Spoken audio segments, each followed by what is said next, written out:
Okay, so our topic today is COVID-19 performance productivity management, managing work from home performance, all right? And I'm sure some of you are probably thinking, why are we talking about work from home performance when from the 1st of June, the majority of us are actually getting back to work? Well, let me tell you, the numbers with close her door there. With the numbers with regards to coronavirus, it's not letting down. I mean, at the moment in South Africa, we are over 25,000 positive, reported positive infections, and over 500 deaths, right? So we're hoping that the numbers don't increase as we go back to work, considering that it is part of our Health and Safety Act that all employers equip their employees with the necessary training to understand COVID, as well as prevention, guidance on prevention for both managers and employees, and how to minimize transmission.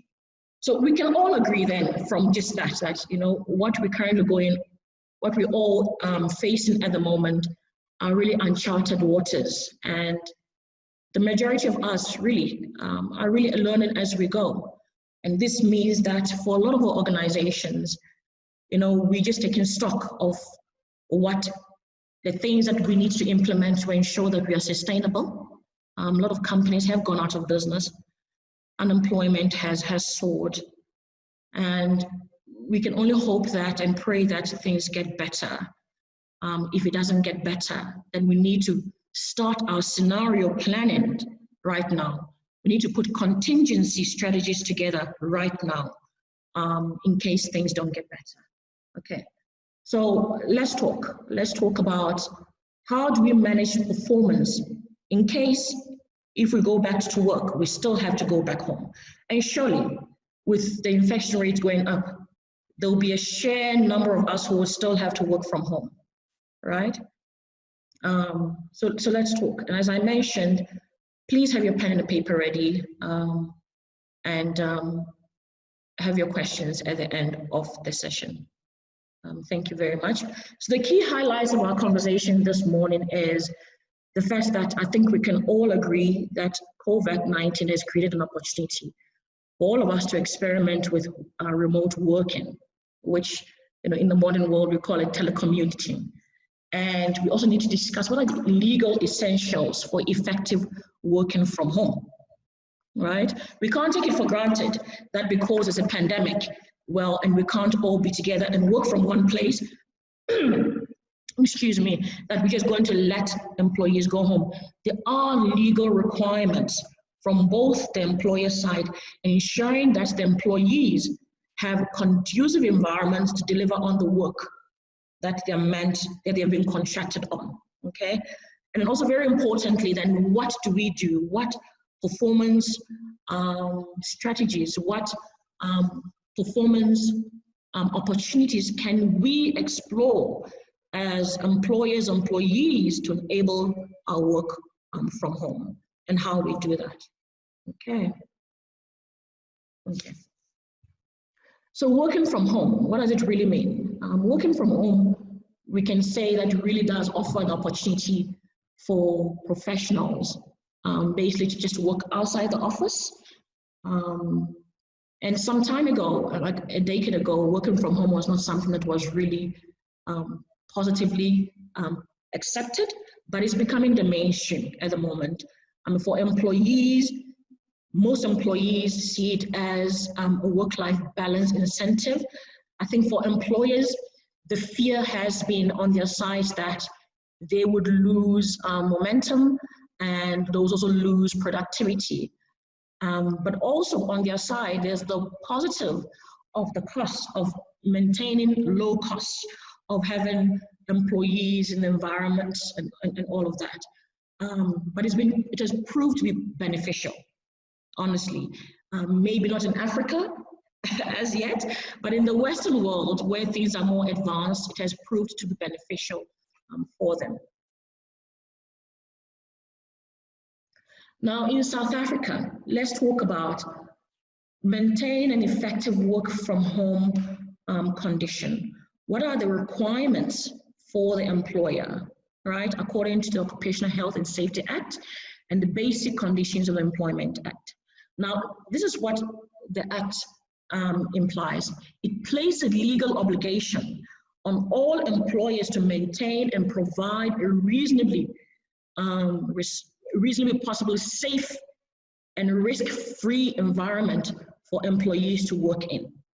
Okay, so that is a formal environment that the employer would offer to the employees to work in, right?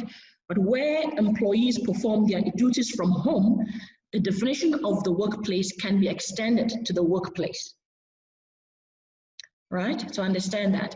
So where, in the condition that we're currently in, employees have to work from home, we can, under these acts, define the home or the space the employee has created to work from as a workplace, right? The result is that employers are required to ensure that the home offices are reasonably safe. So what the employer would, in normal circumstances, the employer would have to actually go into the home of the employee and assure that it satisfies, it ticks the boxes of a reasonably safe environment to deliver, conducive to deliver what is required, right? But because we are under lockdown and we want to minimize infection, that can't be done. So what can be done in place of that? In place of that, what employees can do is ensure that an employee provides an indemnity assurance to an assurance to the employer to say that yes, the environment that I work in is conducive to deliver the work that I've been contracted on. So this includes ensuring that employees have appropriate safety equipment that they may need to work in, right? So in the indemnity, the employer would need to affirm from the employee what type of equipment that they have available and also the support they are given to support the employee in their home office. In the normal course, employers are expected to inspect, I mentioned that, employees' home offices arrangements in order to satisfy the reasonably safe requirement, right? Now, it's advisable that employers obtain confirmation, that's the indemnity, from employees in writing that their home offices are indeed reasonably safe, right? So in the absence of an indemnity, employers may be open to liability under the Compensation of Occupational Injuries and Disease Act in case anything arises in the home office, right? And employers should also ensure that even though employees are working from home, their rights are observed, right? So even though you're working from home, if you intend to take, for example, your annual leave, your sick leave, you should not be required to work from home. All right. So if you need, there's a case law that you can access on this, and that is the City of Johannesburg versus Swanepoel. It is right there. Please look at this case law, Google it, search on it, read on what the judge's verdict was on this Occupational Health and Safety Act, and provided conducive home offices for employees to work in. Okay, let's proceed.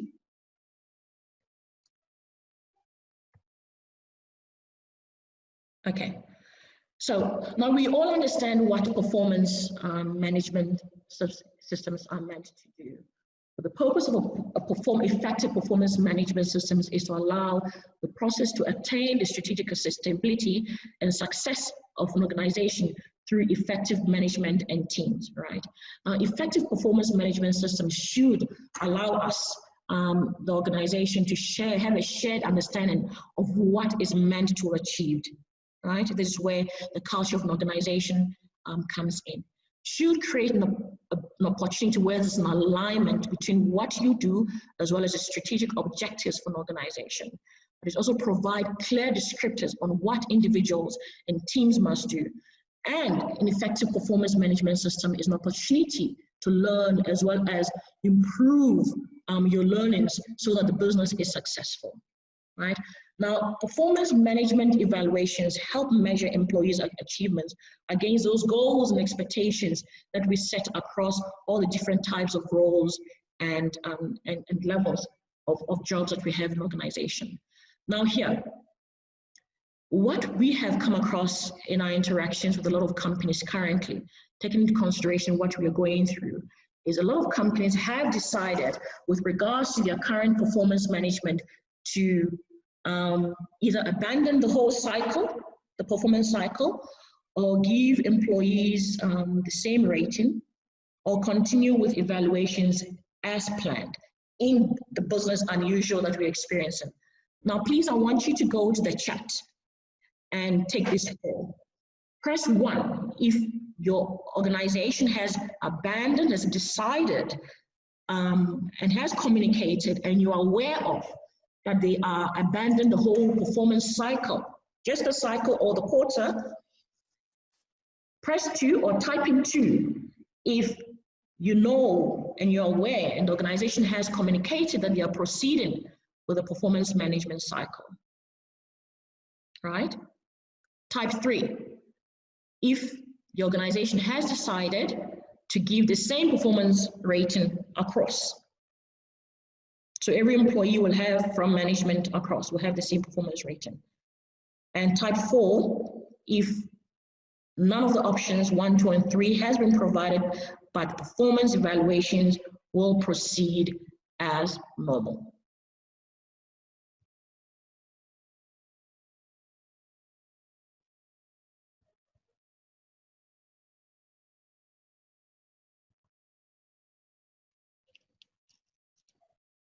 Okay, so let's proceed. I hope you've had an opportunity to put in your feedback there. Let's go back. So type in 1 again, type in 1 if the performance cycle in the organization, if you know it has been communicated and you're aware the performance cycle has been abandoned and there are not going to be any evaluations conducted, and managers understand that and employees understand that. Type in 2 if the performance cycle will be proceeded with and you're aware of it, it's been communicated and everybody knows.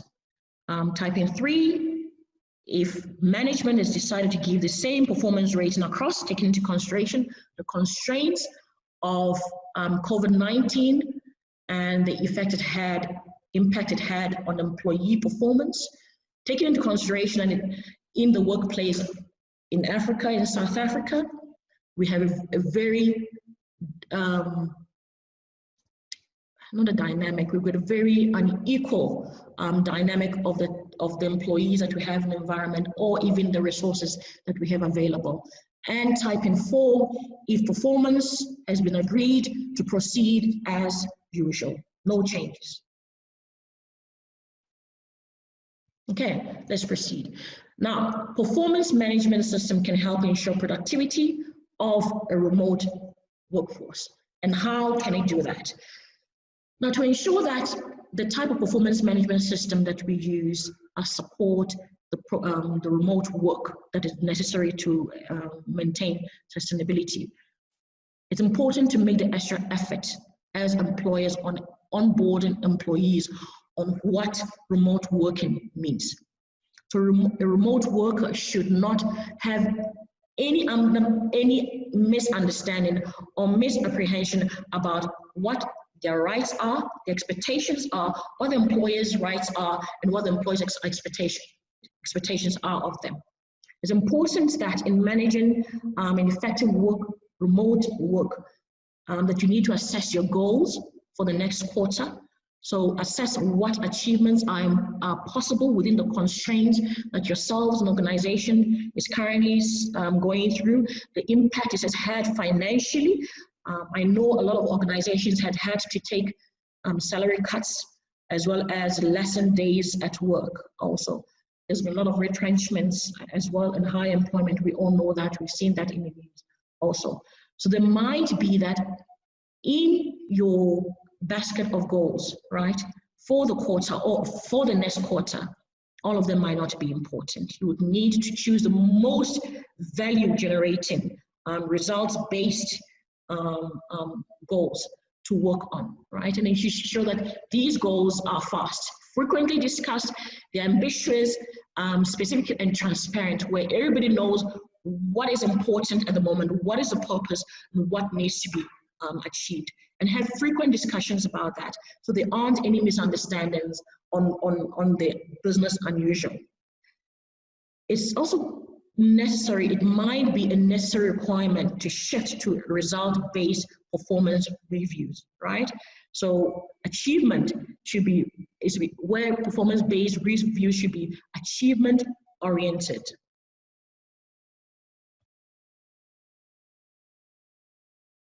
Where result-based review should be achievement-oriented, as long as the individual's employees are given clear, smart objectives and focuses on high-value outcomes. I know with the colleagues in the public sector, this might be a challenge in a sense that, I mean, already the performance management is a contentious topic in the public sector. It's an area where, you know, as soon as unions get their hands on it, it creates a lot of instability in the environment. But these requirements, if you are able to follow some of these steps here, you can reasonably achieve some form of success. Okay, so it's also important that in maintaining a successful or effective remote workforce, that there's a structured daily check-ins. It shouldn't be just haphazardly. There should be regular monitoring of goals, lead indicators, and don't wait too long to give feedback. So maintain the performance calendar as is, with just a few tweaks and there to accommodate the fact that the employee might have constraints in the environment where they work, and take into consideration if they have family available, little children, and just some things that they might have communicated in case, to ensure that the check-ins and constant communication is not interacted with, right? It's important that as employer, you give regular feedback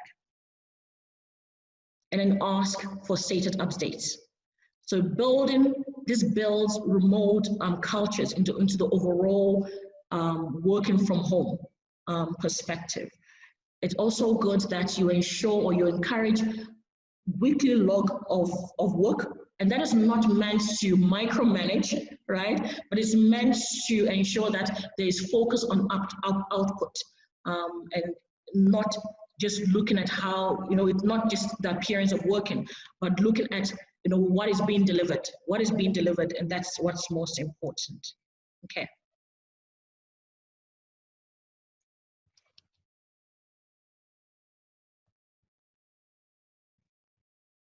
Now, to consider working from home high performance essentials. It's important that every organization should, if they don't have a work from home policy, right? I think this is something that, well, in the Western world, they might have, but in Africa, I don't think that's something that a lot of our organizations have. So a work from home policy is very important. Onboarding your employees on the work from home policy is very important. Having a manager's guide on a work from home policy is very important. Having an employee's guide on a work from home policy is also very important. And adjusting these policies to, you know, to suit the constraints that are presented daily. Take into consideration that you might also need a scenario planning or contingency plan, excuse me, or contingency plan to mitigate all the scenarios that might present themselves in the future that we are going into. Ensure that there's clear communication established in implementing your work from home policy. But very importantly, we all know that a sound performance management system is maintained by an effective communication. Communication channels, effective and consistent communications channels, can be used to reinforce organizational values to ensure that, you know, the likelihood of work from home misconduct is minimized, right? And there won't be any increased litigations and CCMA issues once, you know, in the environment.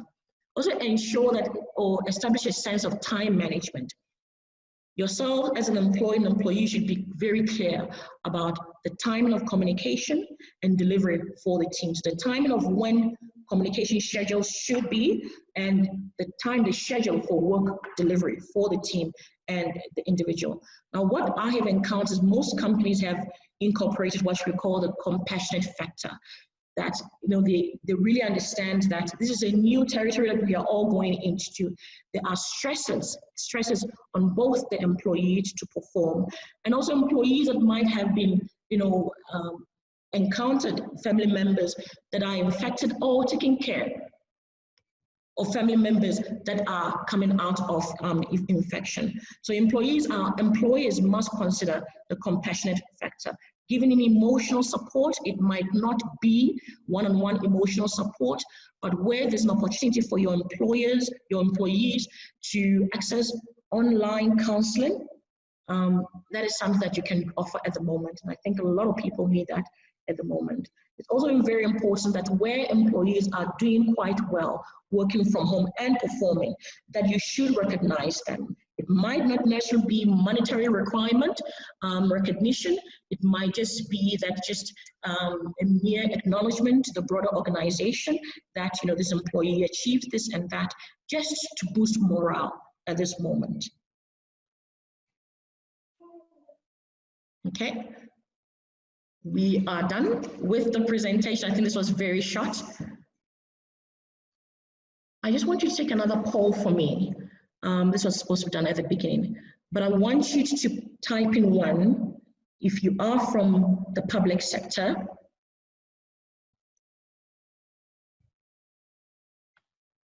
Type in 2 if you are from the private sector.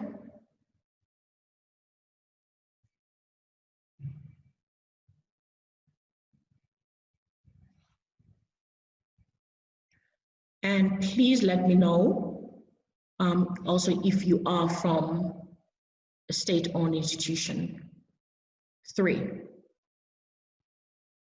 Number 4, if you are an NGO.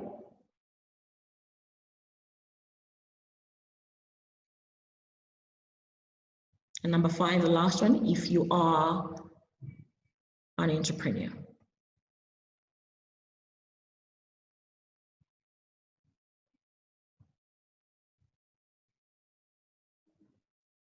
Thank you very much. I'm observing the poll.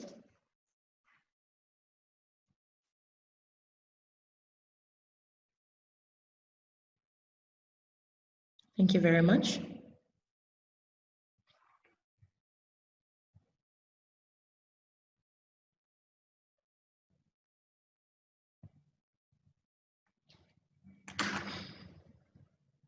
Thank you. So let's proceed. I'm going to take questions for a few minutes, and where your question is not answered, we will send you an email with a response to your question. Very importantly, we don't want to leave you without your emails, because we want to be constantly in communication with you, sending you free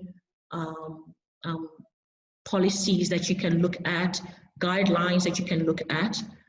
Our next session would look at also how to develop, conceptualize, and implement and formulate a work from home policy. We'll give you a standard sample of a work from home policy, and also we would provide you a free guide for managers, employees, and also your customers on how to prevent the spread of COVID-19 in your work environment.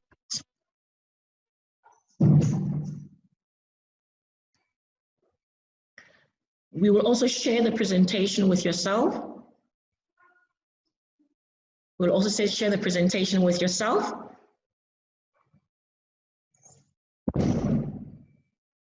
And request that once you've had a chance to go through it thoroughly, that you email questions so that we can offer you any consultation that you might need to assist you at this time.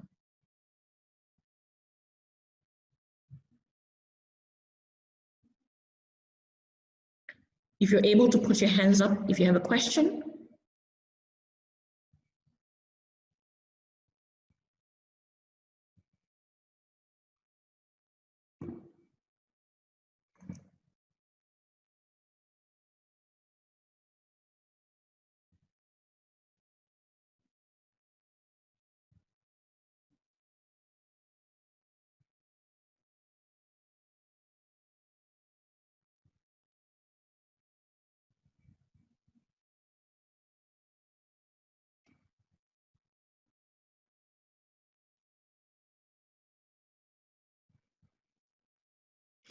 So I want to ask you then, okay, great.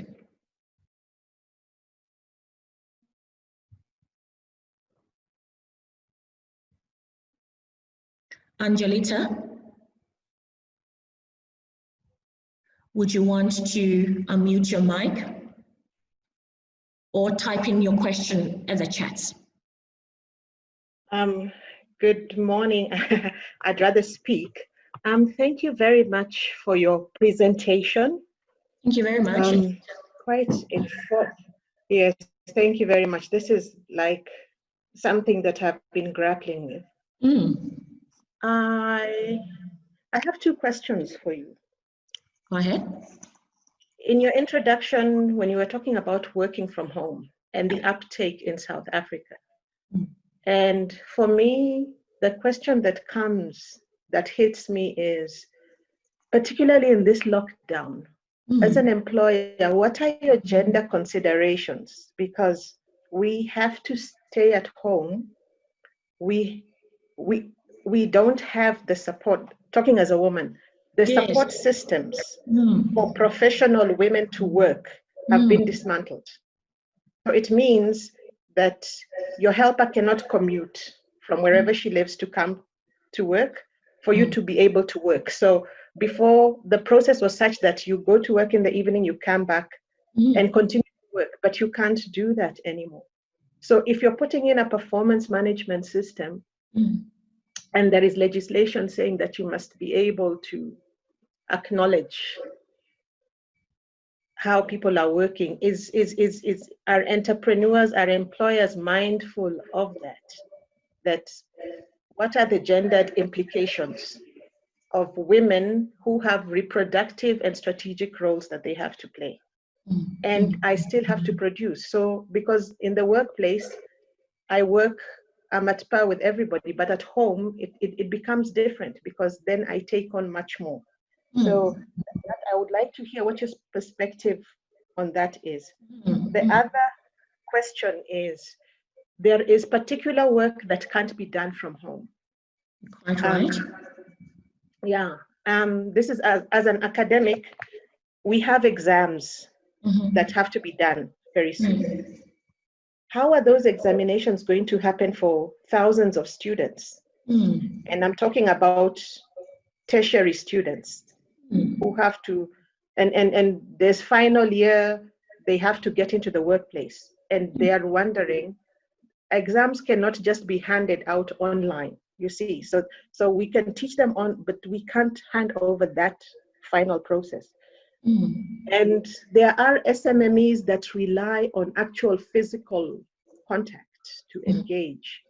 So are we really reflecting on that in terms of performance management? That you mentioned that there are companies that have had to close because that particular work is a physical contact. So unless I interact with people, then there is no point of me having an online presence, because whatever I'm offering is not a service. Maybe it's a particular good that I have to relay. So yeah, those are my two questions. Thank you, Gladys.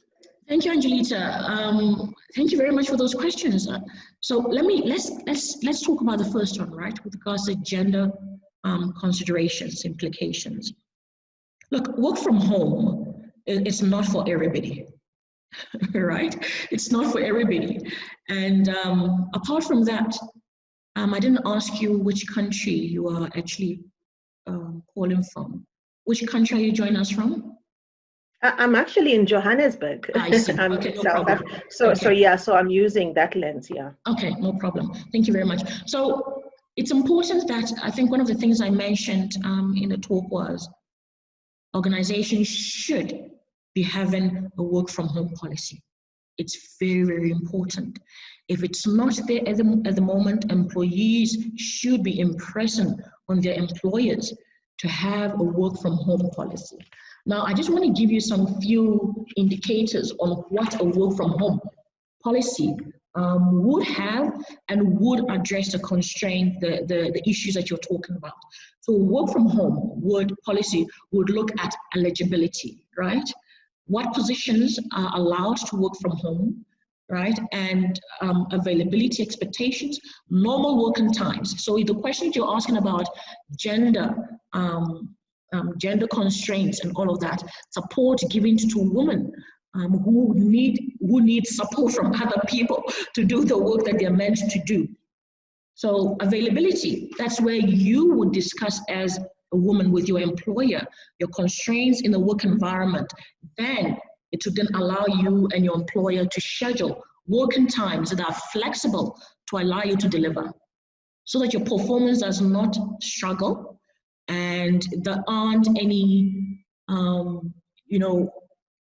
expectations required of you that can't be met, right? So one of the things that also is important to consider in the work from home policy is the responsiveness, right? So that is, there should be a rule in the policy on response time.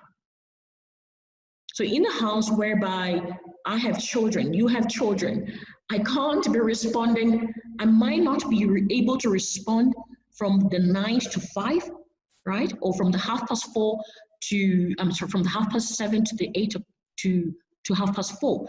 We might not, and we need to agree on that in the contracting within the policy, right? So there should be suggestions made within the policy on responsive times, when work is sent and when work is meant, how many days or how long should work be delivered. That's very important, right?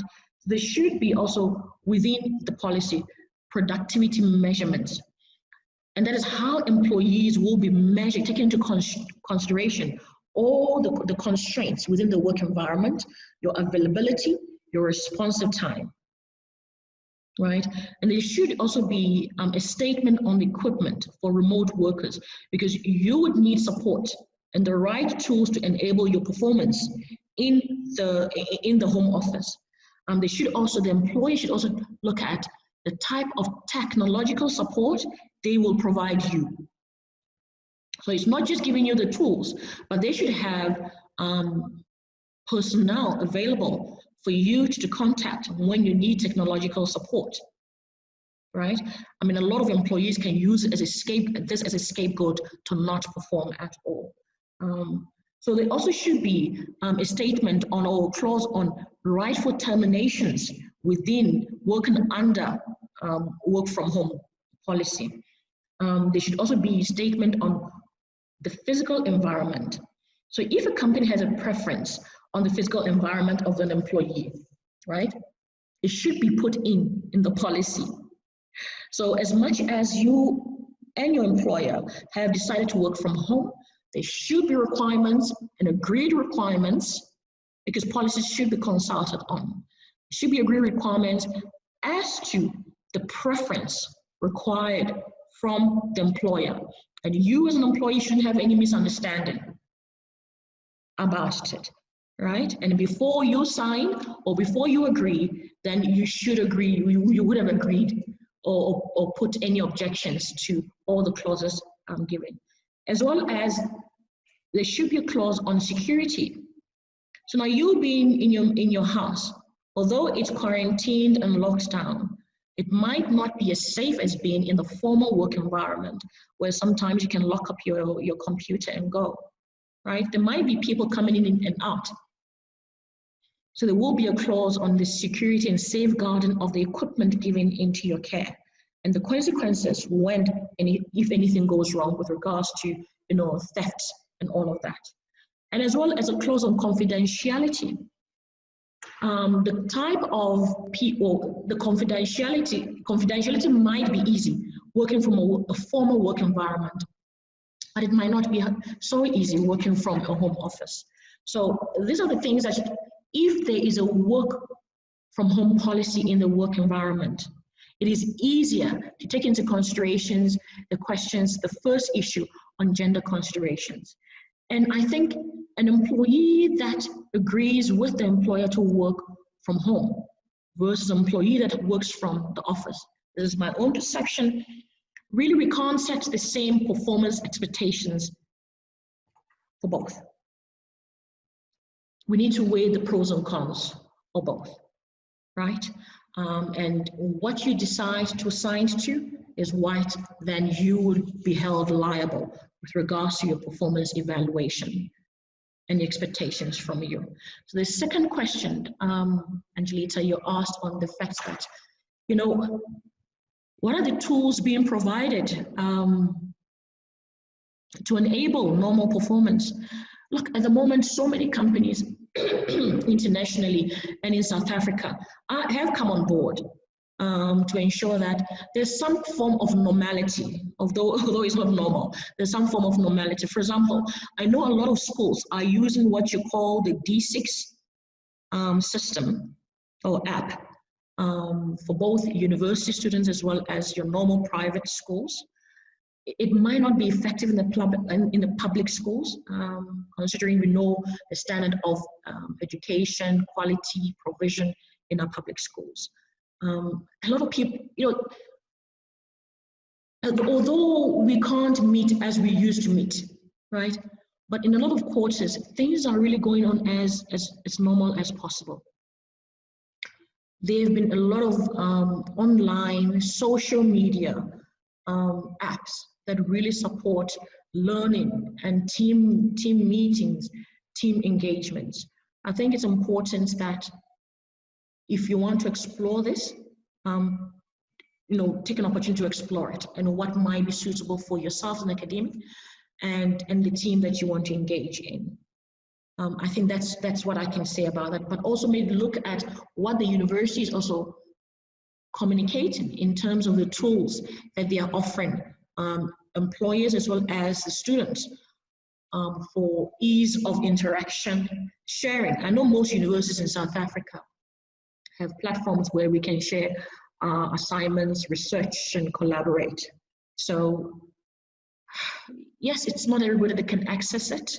And taking in consideration that this is also an additional cost on your debt and all of that. But where it's possible, I hope that we can all create some form of normality in that normal normalness that we have currently right now. I'll proceed to the next hand. Judy. Judy, can you open your mic?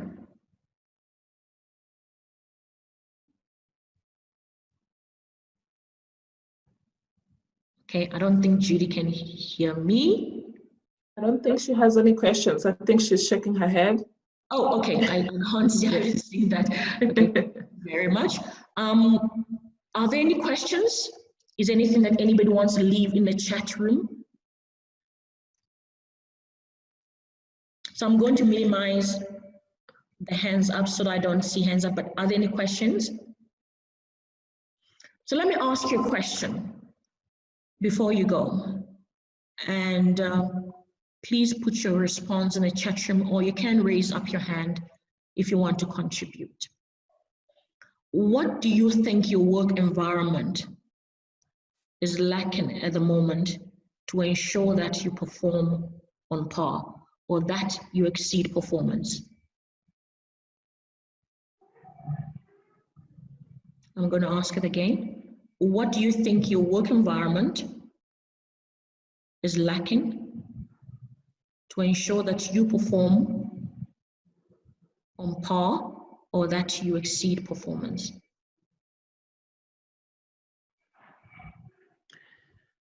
While everybody thinks about that, Gladys, just to let you know that I got kicked out at some point due to technical error.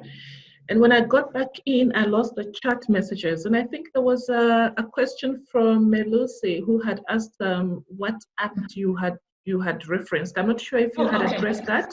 All right, no problem. I just wanted to bring that, yeah. Mamusi, we will send the presentation out so that you'll have an opportunity to look at it.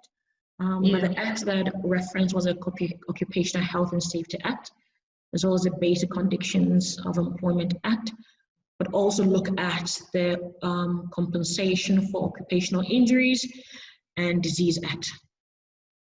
Thank you for that. You have an opportunity to look at it in detail once the presentation has been sent to you. So we have feedback for one of our participants, Mavis A, and she says, there has not been proper communication on our performance agreements going forward, and all expected to work as normal. Okay, so the challenge that I have with that is that in this situation, there is bound to be a lot of CCMA issues where managers find that the performance of an employee is not on par, right? And one of the key things that the employee would cite would be the fact that, you know what, I needed support in my home office and the necessary support was not provided. And looking at the slide on essentials for work from home, these are some of the things that the employee will cite. So I would suggest and advise, please press or speak to your HR and ask them on, you know, what the current status on performance agreements going ahead. Are you going to proceed with the normal cycle? Performance goals going to be relaxed, or are there going to be any changes? Please do that. I see there are a few hands up, please.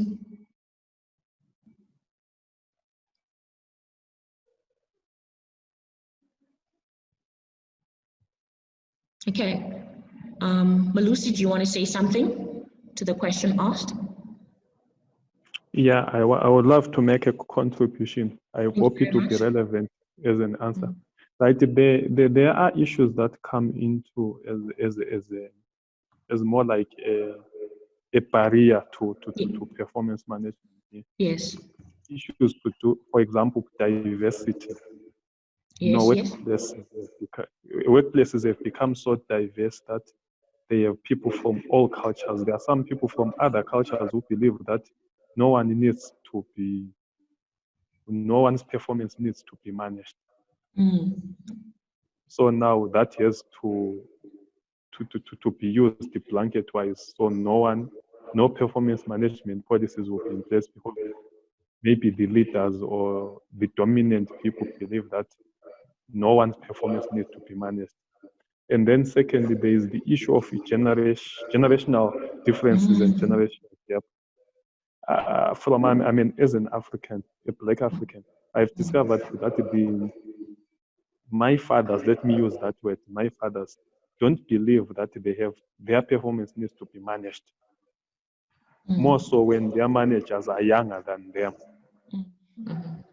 So that comes in there as a barrier where the young folk will fail to manage the performance of those old folk whom they found in the workplaces, and they trained you, they showed you all the skeletons around the companies and everything. Now you would want to manage them, it becomes difficult. And then there's the issue of reasons for it.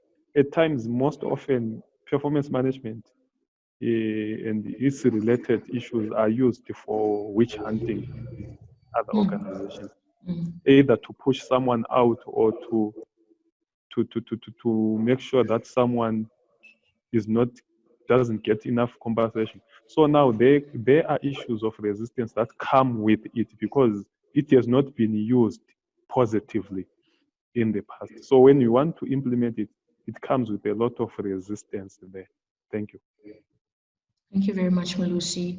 Unfortunately, thank you very much for your input. I really appreciate it.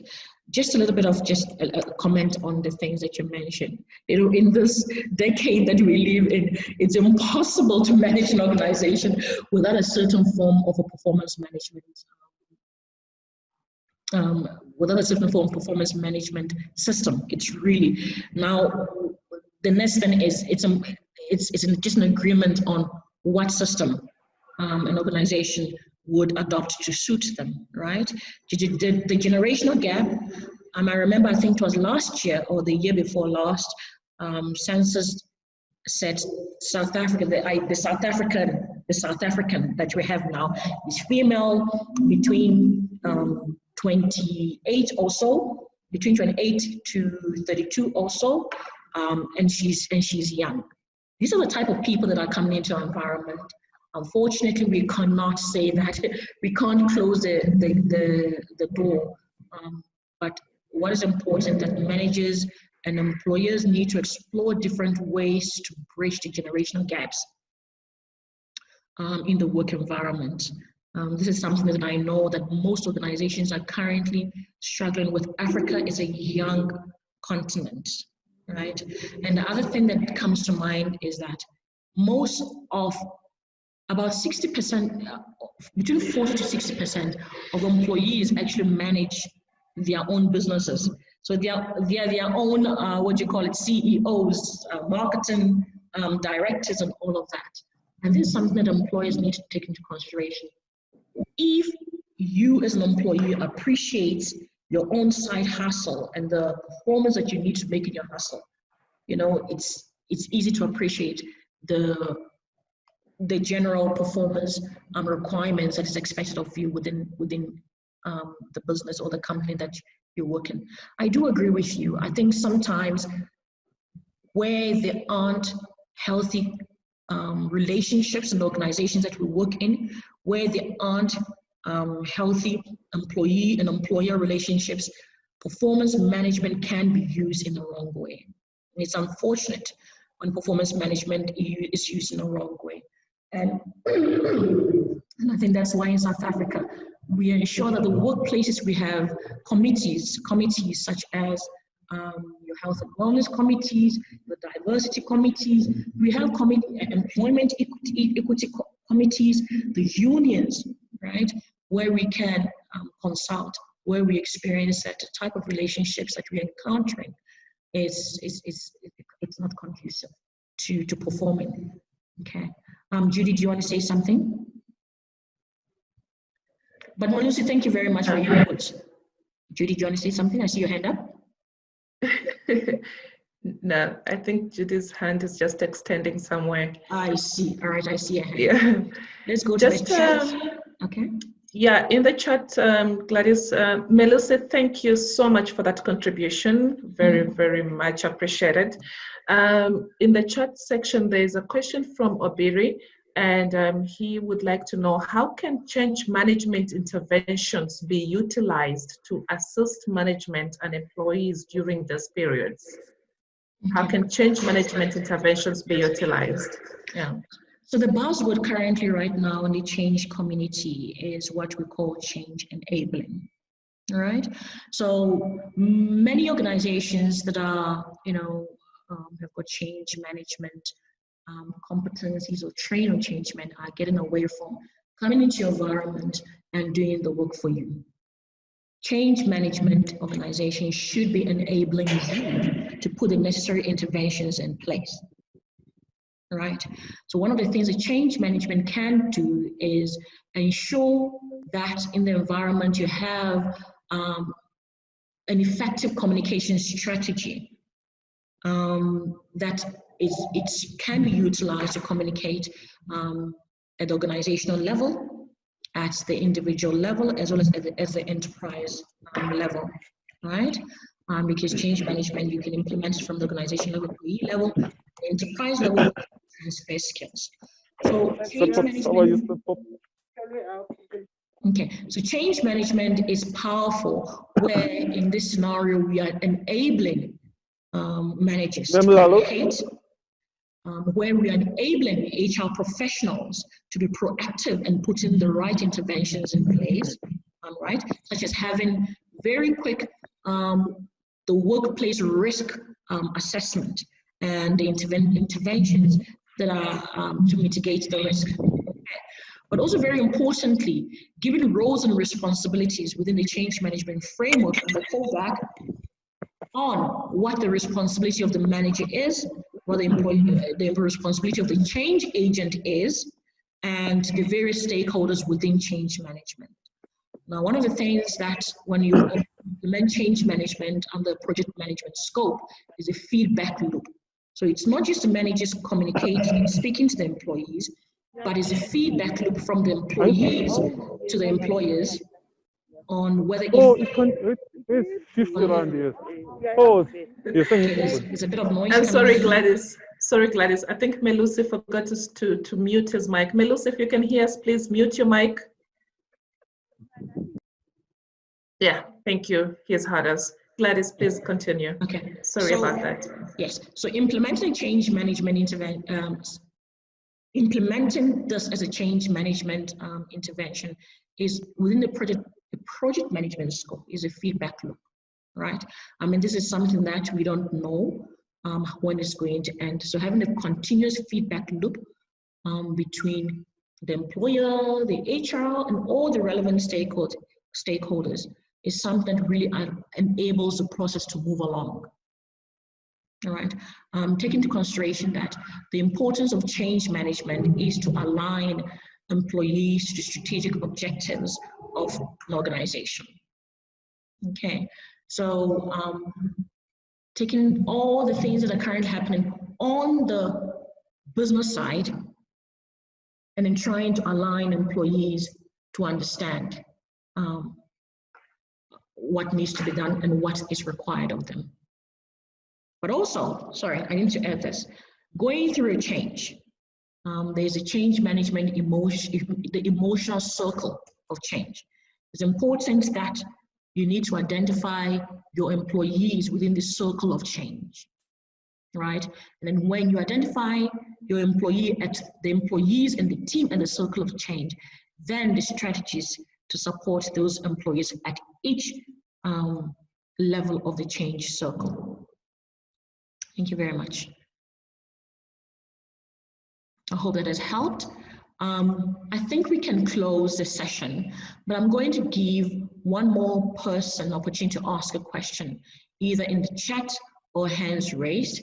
If not, please ensure that we have all your emails and your contact details, because we do want to be in contact with you and know how you are faring, but also then what support we can provide you.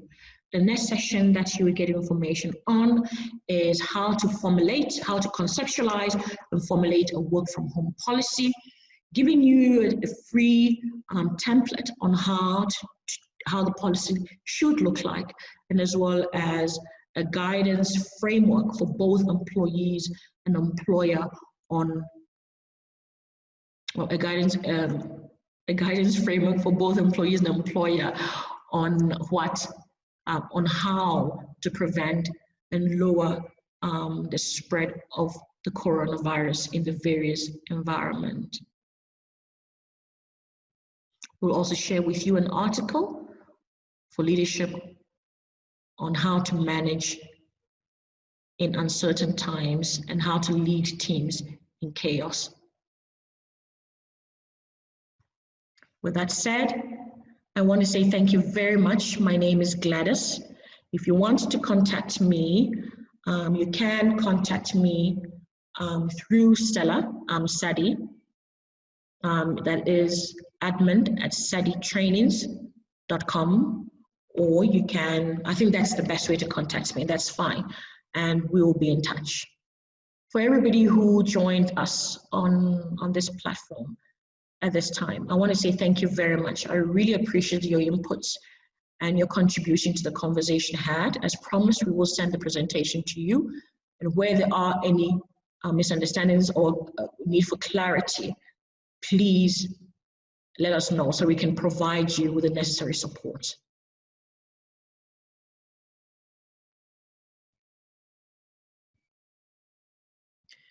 Sorry, my mic was muted. Thank you so much, Gladys. Thank you for your time. Thank you, everybody who made time to join us today.